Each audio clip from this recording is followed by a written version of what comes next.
Please welcome Max Long and Sarfraz Ali.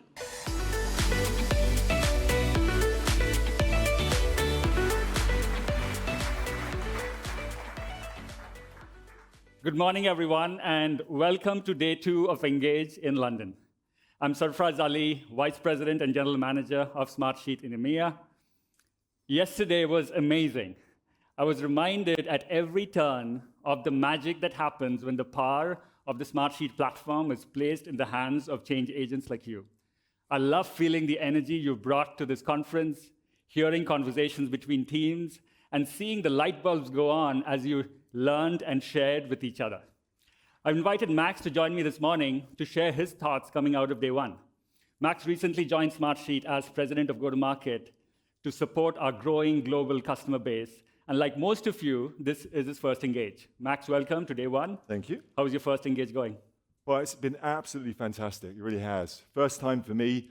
Actually, a little story maybe set this up. Last night, I was out with the teams, and one of the Smartsheet folks came up to me, and she said, "Hey, I have to say, you're a lot taller than I expected you to be."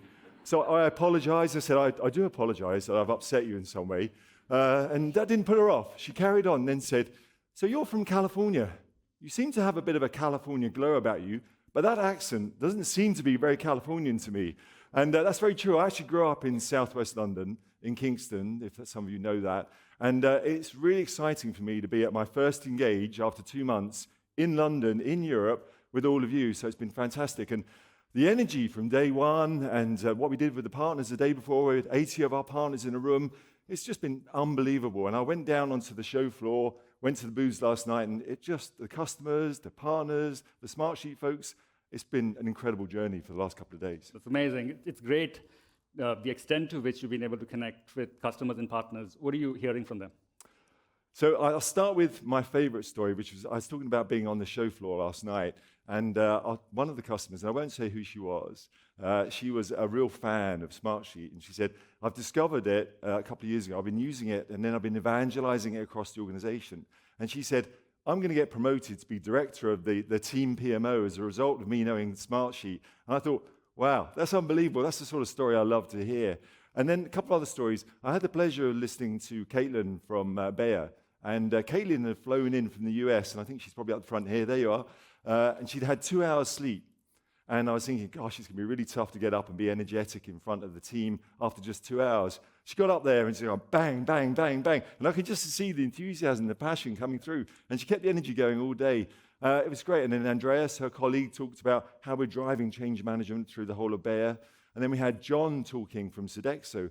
And he was talking about how they're getting the global PMO and really going out to all the different teams and the energy it's driving through their use of Smartsheet. And then talk about results. I had lunch with Matt from McLaren. And in Formula One, it's all about results. And he was saying, hey, the use of Smartsheet to help us get ready for the new car update from Miami was integral to us winning and getting Lando onto the podium. And so the customer stories, the partner stories have just been unbelievable. Yeah, they've been amazing. One of the things we hear a lot from our customers is the complexity they see in their business. And you've yourself talked about simplifying. Could you talk about that? Yeah, look, for our existing customers, I think there's several things we're looking at to really light up the experience. One is self-discovery of all the new capabilities, because a lot of you come to these conferences, you see all the new rich functionality and capabilities we're building. We're making sure we put that into our products and make it available for you to go and try it out yourselves, because otherwise you think, oh, I love that, but how do I get to it? Then you get engrossed in your work again, you miss it. Second thing is, we're working with our partners, with our own professional services organization, with our support teams, to make sure that we provide our existing customers with the best engagement possible, really help you get the most value from our solutions. And I think that's really important.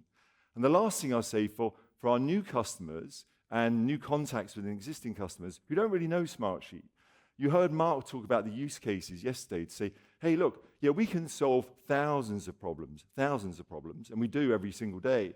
But to help you understand what we can bring to your business, here's 6 examples with the benefits and the value that's realized as a result. So we are trying every single day to make it as simple as possible for you to be successful and drive value with our products. Yeah, that's fantastic. Max, appreciate hearing from you. I'm sure you're looking forward to getting back to the conference, connecting more with customers. Thank you again. Thank you very much. Appreciate it. Thank you, everyone.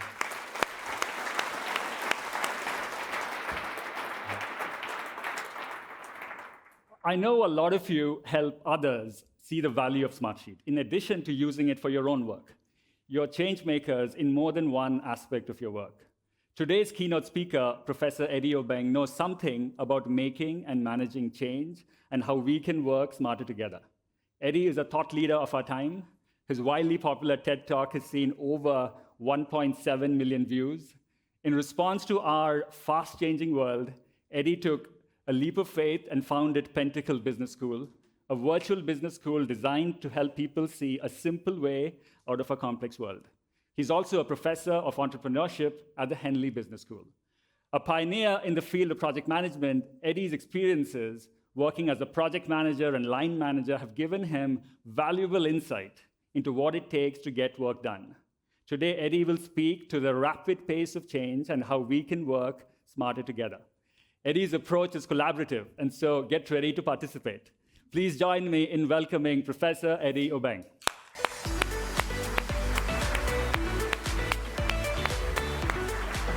Thank you very much. Thank you. Thank you very much. I'm so delighted to be here. Thank you for inviting me. And I hear yesterday went well. Am I right? Are you okay to be interactive? Yes? You sure? Okay, great. So what I was hoping to do was to really take you on a journey about change and innovation and how to get your ideas across the organization and what might get in the way. And I was looking at the whole use of things like Smartsheet and how you're using that in your organizations. And I was busy thinking, I was so excited about doing this presentation. I mean, really excited. And then I made the mistake, huge mistake. I went and listened to the media. And they told me, and you probably don't know this, but apparently we're all going to be replaced by AI. I went, what? We're trying to change how we work to become more efficient. Waste of time. Waste of time. So I went, oh my goodness, what am I going to do? I've got 40 minutes. These guys want to hear about innovation and how they bring, is that right? Innovation. You want to hear about change. You want to hear about making sure you're productive. Am I in the right place? Or? And I thought it's all pointless because they're going to replace us all with AI. So I've been, last couple of hours, I've been running around thinking to myself, what am I going to do? What am I going to do? And you see, the challenge we have is that they actually have a bit of a point. Because the thing is, human beings are very weird. I don't know whether you've noticed, but it's hard to get them to do stuff. Is it just me? Okay, so just think about it. So I've done a little sort of scribble over here for you, which I thought you might enjoy. But what I've got along the top is I've got evolution. Can you see the evolution? The man rising from once having been on their knees, etc. Below that, I've got the technology and the whole movement of technology. So I started with things like tools. So over here, we've got like tools like spades and things. You remember tools? Yeah, okay. Then we went from tools, we went across to like using things like water wheels, where we got energy from other stuff to make things happen. Then we went transistor. Do you remember those days? Transistor. And then now we have all these devices and the big dogs and all the rest of it. And so I thought, maybe there is evolution. Maybe it is going to overtake us. Maybe the media are right. Because when you think about it, if you say take the technology side, storing information, easy. The architecture, easy. Just get some silicon, done. Am I right? If you take data transfer, I've never seen two computers arguing with each other that they're wrong. You know what I mean? Done. If you take networking, you just plug them in. They never complain. Am I right? So done. So upgrading is just a doddle. You just pull one bit out, stick another bit in, or put some code in. Done. Okay? And look at this one, self-determining. They've got this thing called AI. Have you heard of it? Yes. AI can work stuff out. Amazing. So we're doomed.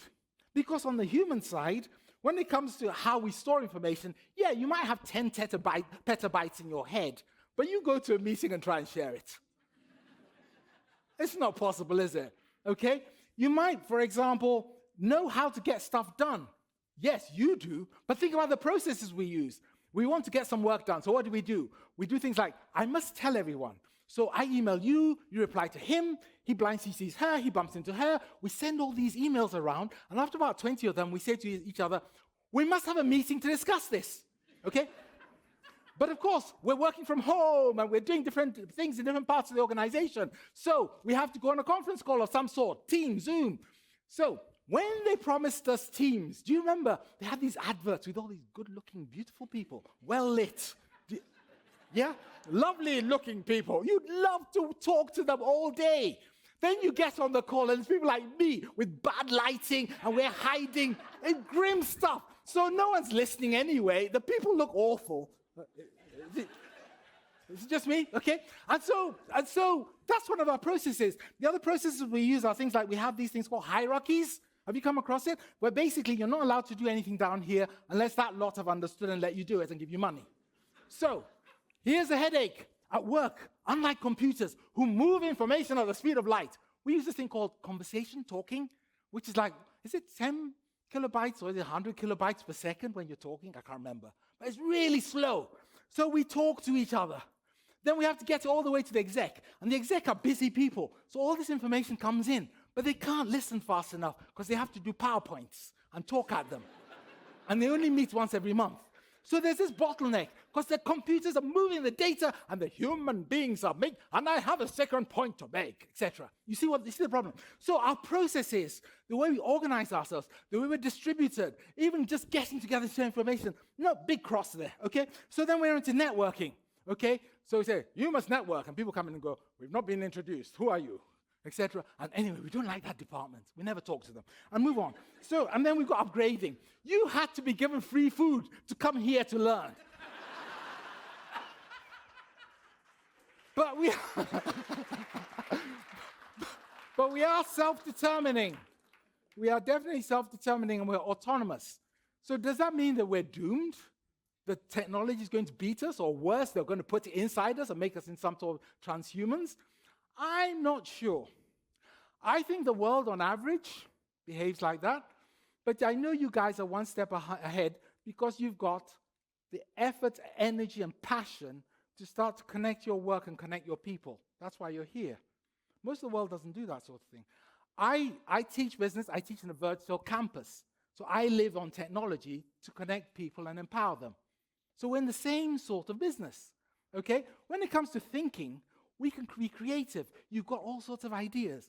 When it comes to AI, everyone gets stuck with this, but AI is a complete oxymoron, and I'll explain why. Once upon a time, I used to be an engineer. That means I did things like programming when I was young.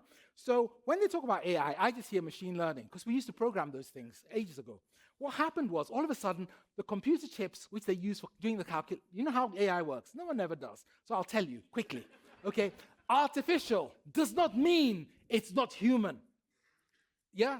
That's not what it's about. It's about the way in which it's designed. If you take a human being and you look in their brain, they have these things called neurons. Have you come across them? They're sort of like that-ish, with a long leg and something like that. And this bit of the thing here listens out to say, what's happening in your leg? Okay?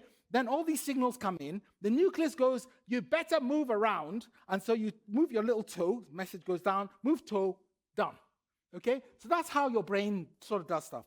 So what somebody had was an idea. What if we had lots of signals coming in, and we put lots of computer little boxes here to listen to those signals, and they all talk to each other, and we got to a decision point, just like the nucleus does, and we said, go and do X.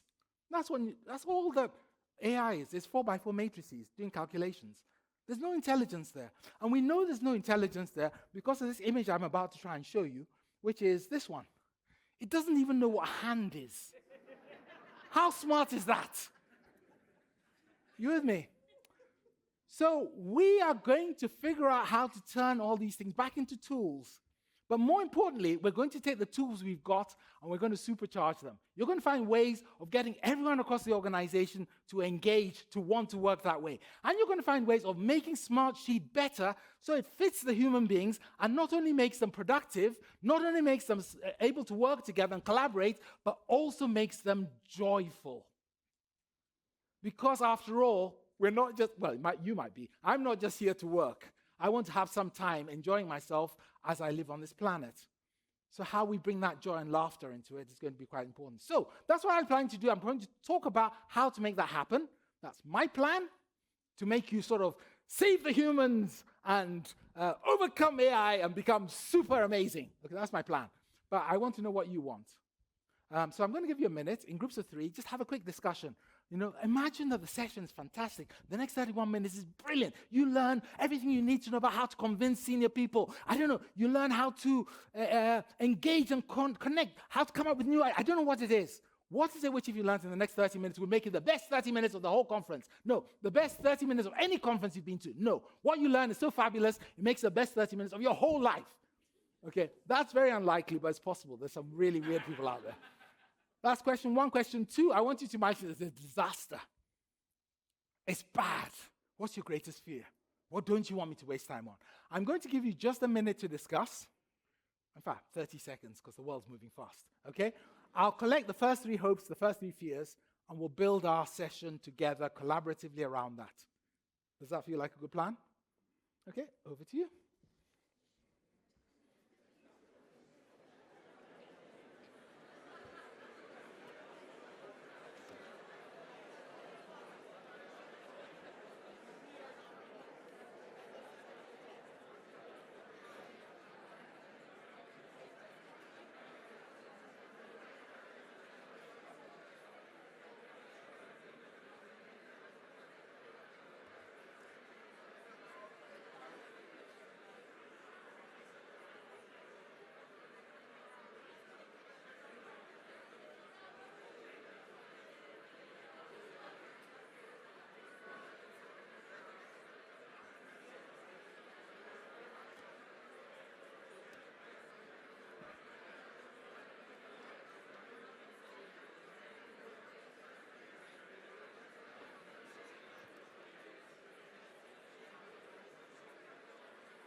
About 5 seconds left.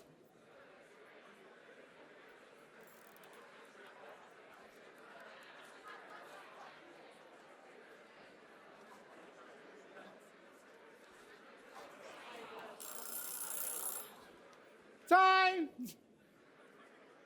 Okay.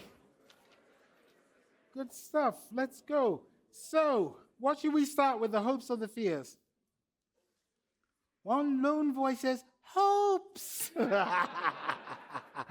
going to have to start with the fears. I'm sorry about that.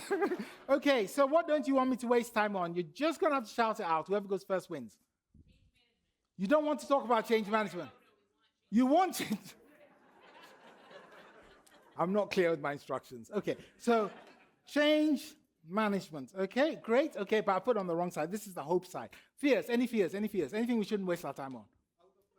Sorry? It goes straight out of your look, out the front door. So gone. Okay, front door. Okay. Okay. Any other fears? Anything else we shouldn't do? Failure. You don't want me to teach you things which will then make you fail. Yes. So try to get it right. Okay. I'll try to. Okay. No failure. Okay. Any other things you don't want me to waste time on? Financial measurements. I mean, there are many things. Boredom. I mean, there are hundreds of. What's the third one? Go for it. Training. Okay, so what you need to do is you need to spend time on training. Okay, great. Anything else for their hopes? You want to talk about change management, anything else? Learning. How to get other people to learn or to learn yourself? Both? One, the other? God, you guys are so shy. Inspiration. Okay, inspiration. Okay, got it. So I've got 3 things. Change management, learning, and how to inspire people. Okay, cool. Good stuff. Where shall we start? Okay, I know where we'll start. Let's start by thinking about how human beings respond to change. Is that a good place to start? Okay. So I just asked you your hopes and fears, didn't I? Okay. Why did I ask you your hopes and fears? What was I up to? What was I up to? Why am I asking your hopes? I'm a professor. I've done this stuff before. I should just be able to tell you. Why am I asking your hopes and fears? What am I up to, really? Engagement. Engagement. How does that engage you? I've just put you under great stress. That's not engaging people. What's really going on? I'm allowing you to discover, but I'm the professor. I should just tell you. He's laughing at me. He doesn't think I'm a proper professor. Okay, so you see, what you don't realize is that human beings are designed in a very specific way, okay? And that way is part of why we don't move forward. So I don't know if you remember, but millions of years ago, there were hunter-gatherers. Those were the two jobs. There was no like head of PMO or Smartsheet lead. Okay, just two jobs, hunters and gatherers. So when you woke up in the morning and your other half said, where are you going? Say, I'm going out hunting and gathering. So you set off. Would they just let you go hunting and gathering? No, they'd give you a massive hug. Why? Why did they hug you? You might die, because other animals have the same strategy of hunting and gathering, okay? The fastest a person has ever run on the planet was Usain Bolt, 26 miles an hour, okay?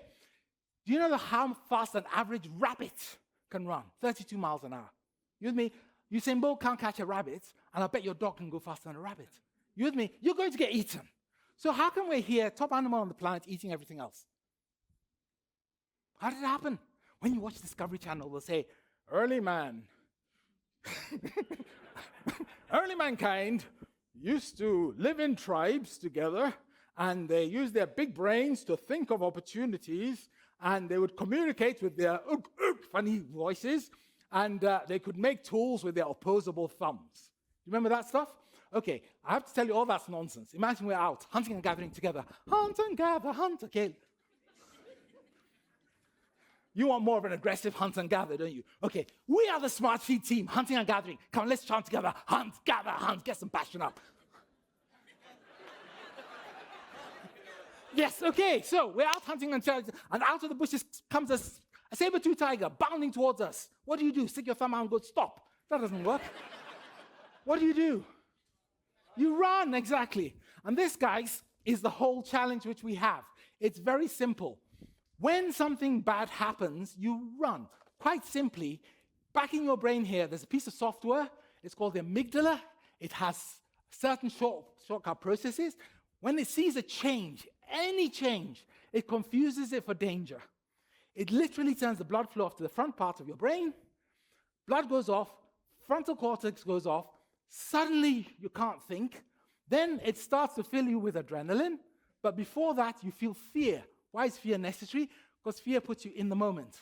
No one ever said, I'm going to meet my saber-tooth tiger, but I've got a meeting at 4. No one does that, okay?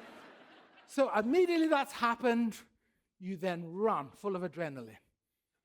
So when you're trying to drive your change programs, every time you tell somebody something they don't already know, you have switched off their brains, filled them with fear, and their hearts are pumping. Now, you guys like technology. Do you understand what that means? It means you can't go around telling people how cool things are, or how new and novel or amazing they are, because simply saying those words is like creating your own resistance. Do you understand? When you're talking to people, you use what's called future familiar. Oh, Smartsheet.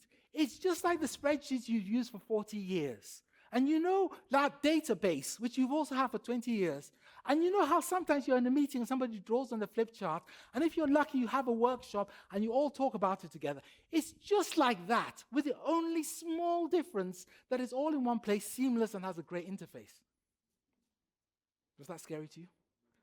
As opposed to, this is really cool, it's amazing, it's going to transform our business. Okay, stopping at that point, because I hope I've made the point that if you don't understand how your other fellow human beings work, you're not going to get very far. But now I want to look at you. But before we go there, I'm going to give you like 30 seconds. Just talk with the people this side of you and go, yeah, he's crazy. No, he's not. I learned this. I didn't. Okay? 30 seconds. We'll start again. My little ladybird is timing you. Oh, and also write down things. I'm a professor. I know I'm making jokes, but I've just shown you how to engage people. I've just shown you about hopes and fears, which is something which allows you to get people to tell you what's worrying them, which means that I know the things I shouldn't do because you've told me about your fears, so I can fix them so that there isn't an elephant in the room. So I've shown you all these things, but you're not taking notes, because everyone knows if you go to a meeting, you take notes, everyone thinks you're doing the work. But come on, 30 seconds. Go. Talk to everyone else.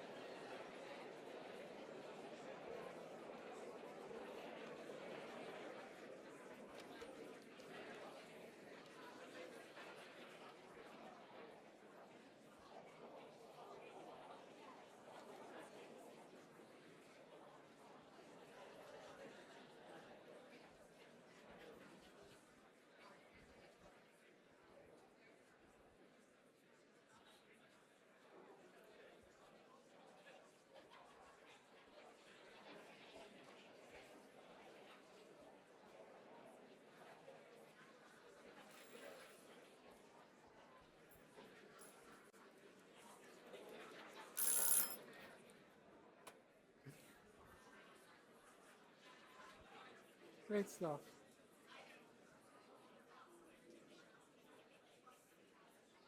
Okay.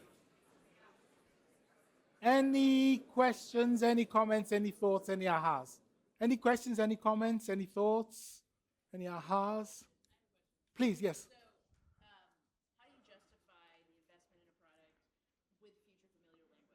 So how do you justify the investment in a product with future familiar language?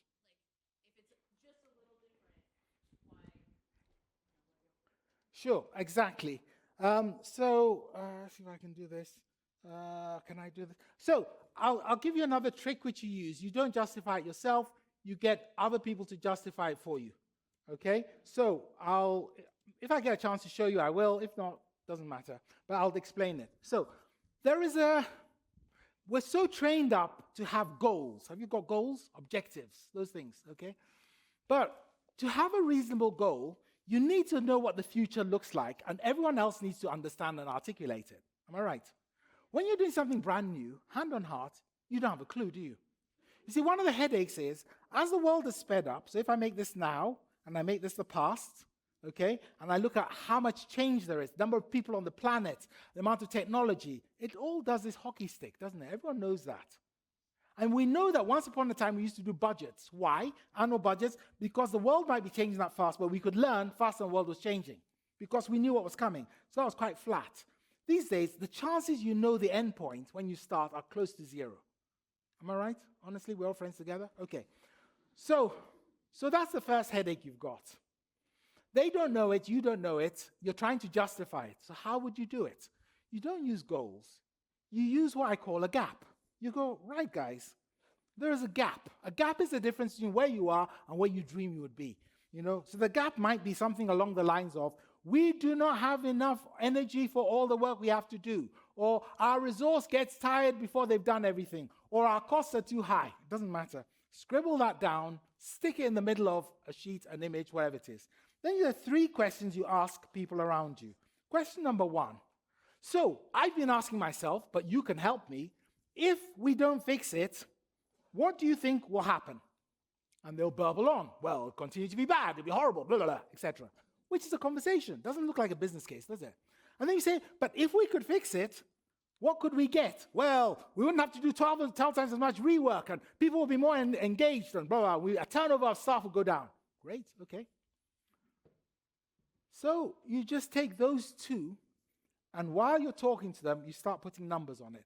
So you said our turnover, we lose 6 people a week, that's like 10K, and we also have people doing rework, that's another 200 million, whatever it is. But if we fixed it, we might get 60 million more and 12 million more. Take that number away from that number, that's your value at stake. Just in a conversation. In a conversation, nothing new being suggested. They're coming up with all the issues. You haven't surprised them, you got it? And when they see how big the gap is, how much money, how much time, how much emotion you can save, then you go, that's really weird. Why have we not fixed it yet? Why haven't we done it yet? And you shut up and let them talk. Well, we haven't got a solution which will work at that. Oh, well, maybe we can find one. Okay, well, senior management haven't signed it off. Okay, so we need to figure out how we get through that talking to the PowerPoints to the top, okay? It's called a gap leap. So when we finish with this, if you want any of the tools, if you do qube.cc/PETS, which stands for People Engagement Tools, PETS, /, I've taught you something called hopes and fears. If you type in hopes and fears, you'll get a quick guide.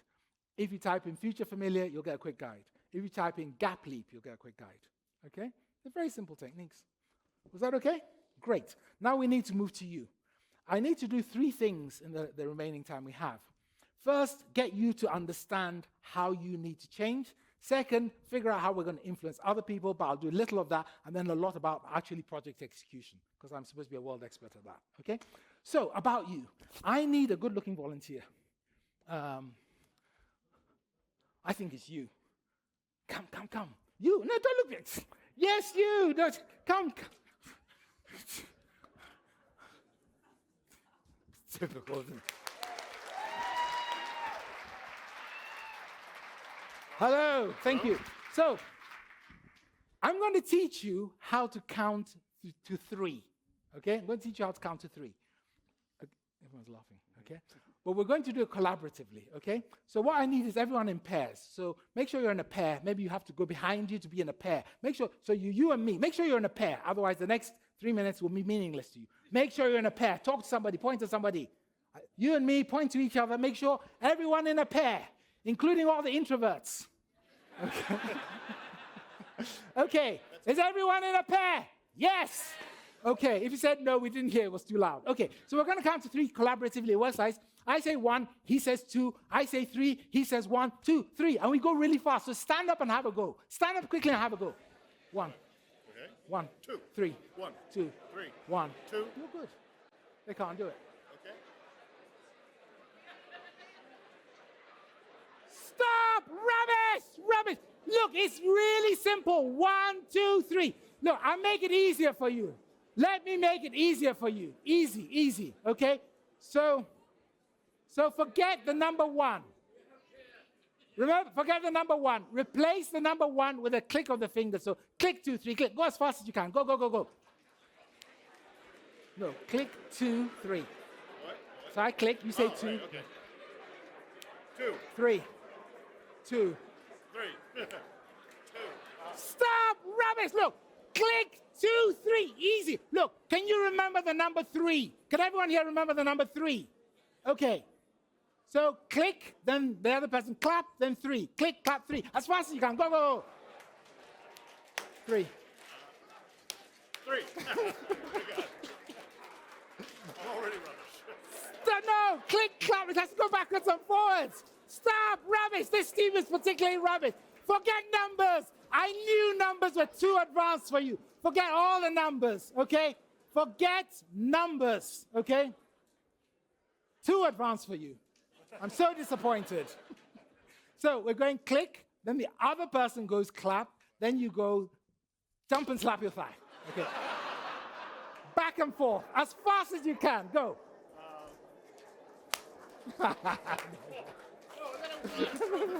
Yeah, 3.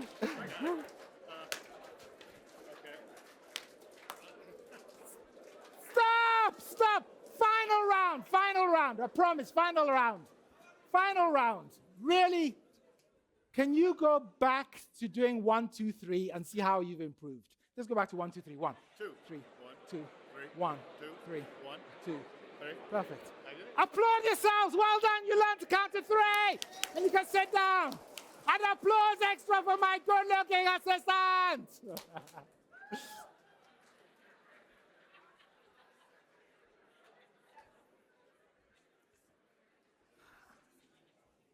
That was so disappointing. Okay, serious bit. I said, let's count to 3. And in your head, you went, I can do that. I had some titters, people laughing. When I said, I'm going to teach you to count to 3. I added in the word collaboratively, went over your heads, okay? And I can do that. So I said, okay, you're going to pair up. I'd have to pair up, okay? So anyway, you paired up with somebody. And then I said, okay, you're going to do 1, 2, 3. And so I bet most of you did this. Well, do you want to go first? No, you go first. Okay, so you okay, I'll go first. And you did a magnificent 1. And you are doing a dance of victory. The other person's pissed off because they want to go first. So they're not listening to you. So they splutter 2. Okay? But of course you're not listening. So finally you say 3, but then they can't remember because they were. You understand? Because before you did it, you were in your own head. You thought change is somehow about you. You thought collaboration was about you. And then slowly I got you to relax and laugh and forget about the big I am. And then you went back to 1, 2, 3, and you were almost thinking the other person's numbers for them. Am I right? When you're leading change, that's your mindset. It's about the people you're trying to lead and change. It's not about you. All the time you're thinking about yourself, you're not helping. When I ask your hopes and fears, I was putting myself at risk because if I ask your hopes and fears and I don't fulfill them, I'm in trouble. But I was going to you. You understand? And that makes you nervous, but that's exactly where you want to be. So, when you're driving through change, it's not about implementing Smartsheet. It's about enabling your colleagues, your customers, whoever it is, to be able to fill their gap, whatever it is, and now you know because you're listening to them instead of trying to count your numbers at the same time, to deliver what they want. That's the mindset. Does that make sense? It's so difficult to do because with normal life, we're under so much pressure on our own. So if there was one thing I was going to say to you, that is the secret with starting to deliver change. If you want people to relax, as you listen to them, play back what you think, what they've said. Play it back to them. So let me be sure I've understood. What you're saying is, your gap is, this is what you're going to do. Then they relax because now they know they've been heard. And it also forces you to pay attention. So that's that chapter. Anything else you want to know about yourselves? I think you're great. I have to say that. There are more of you than there are of me. Okay. We've got our customary 30 seconds. What am I going to do differently? Is he crazy? Yes, it's true. I've been trying to sell this, and I went too fast in my organization. So instead of concentrating on the people, I went and chased about the technology, and the technology is great, but now everyone's resisting it. I don't know why, etc. So maybe you want to talk to each other 30 seconds. It's not long. Go. Go. Loud.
About 10 seconds left.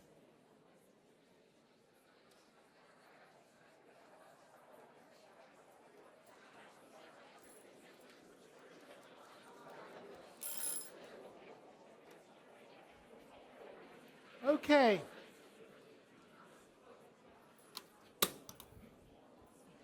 Hello?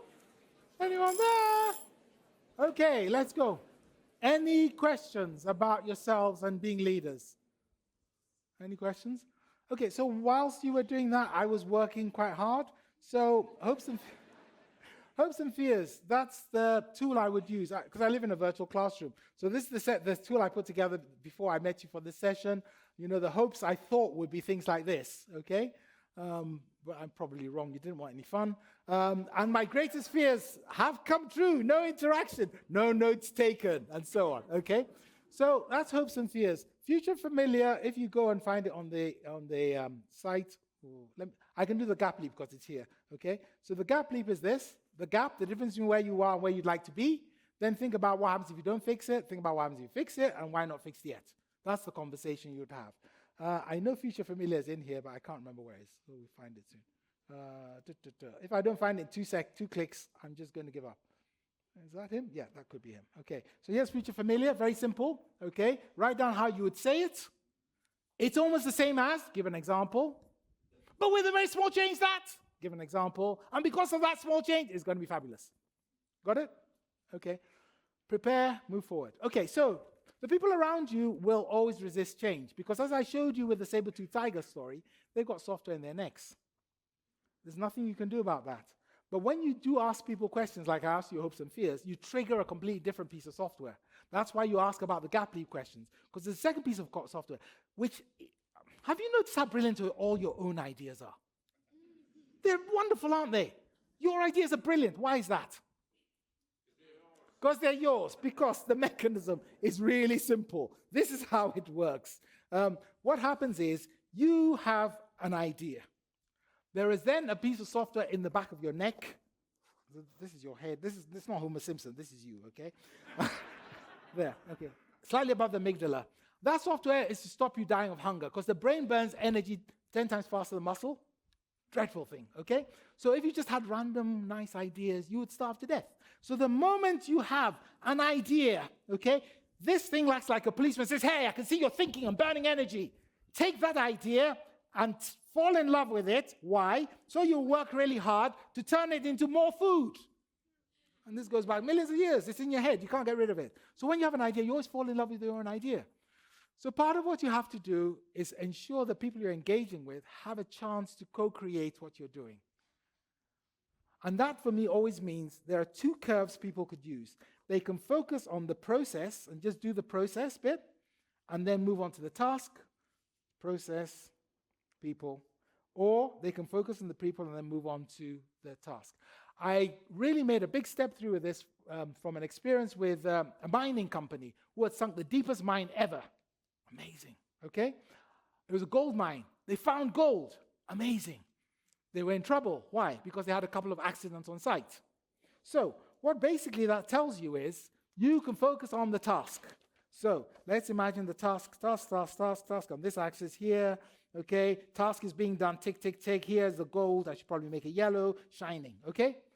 On the other hand, you can focus on the people. Lots of smiley people, lots of takeouts. They're working from home, you send them pizza. Everyone's happy, holding hands.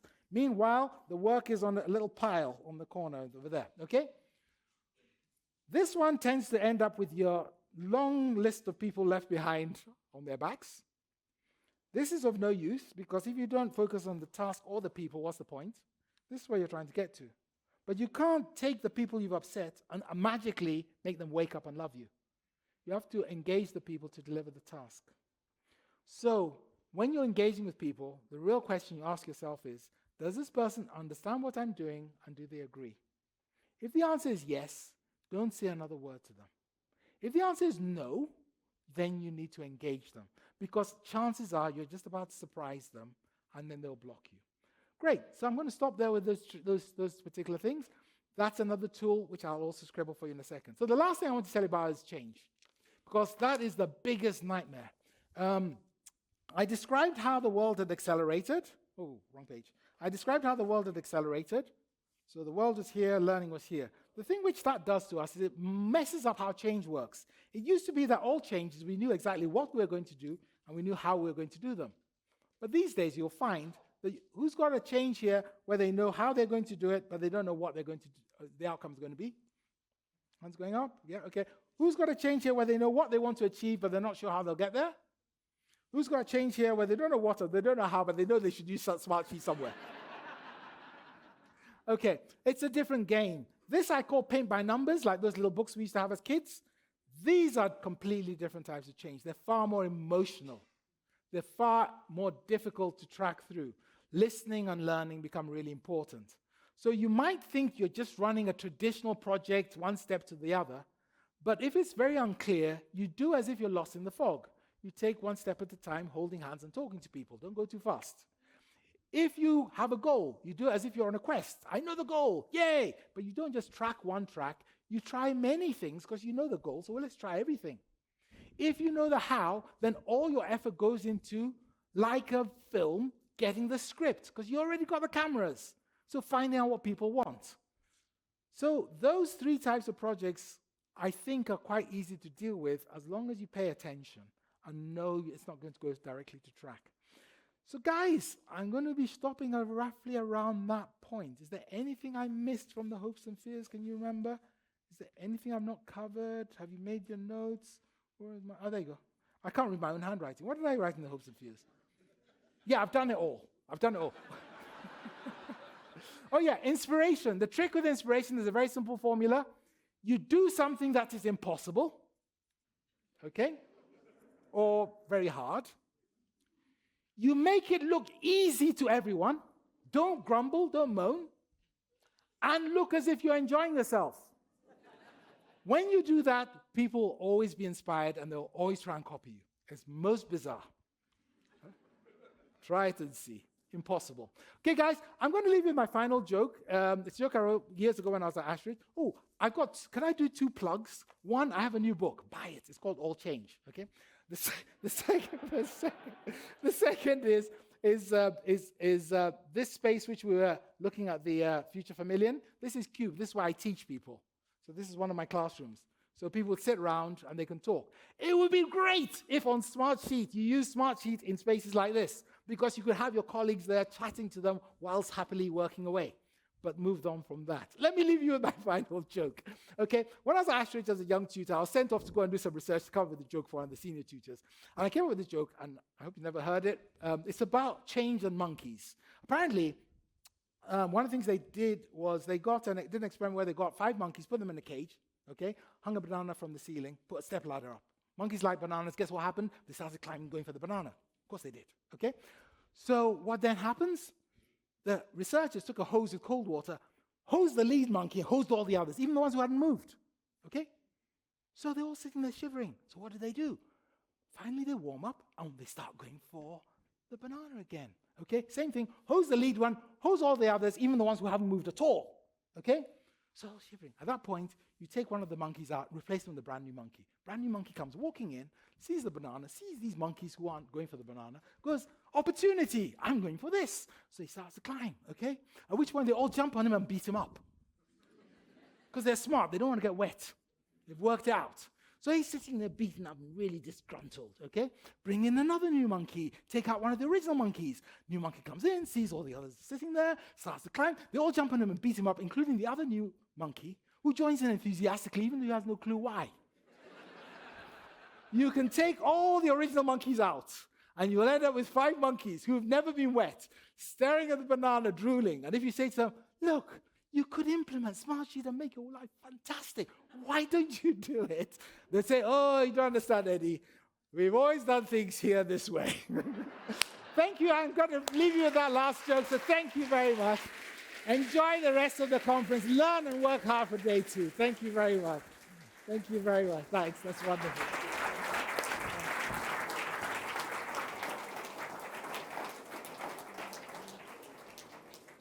Thank you, Eddie. I appreciate so much the passion, energy, and insight you've shared with us today. I hope you found Eddie's talk compelling. I was taking notes myself. I love the idea of future familiar, of co-authoring, co-creating the future. And all of that is a good reminder that each one of us has what it takes to drive change. It's not always easy to navigate today's world, and I want to thank each of you for being a change maker in your organization. As you attend the breakout sessions now, as you explore the Experience Hub and connect with each other, I encourage you to discover new ways to drive meaningful change. Thank you all for being here today. Enjoy the rest of the conference.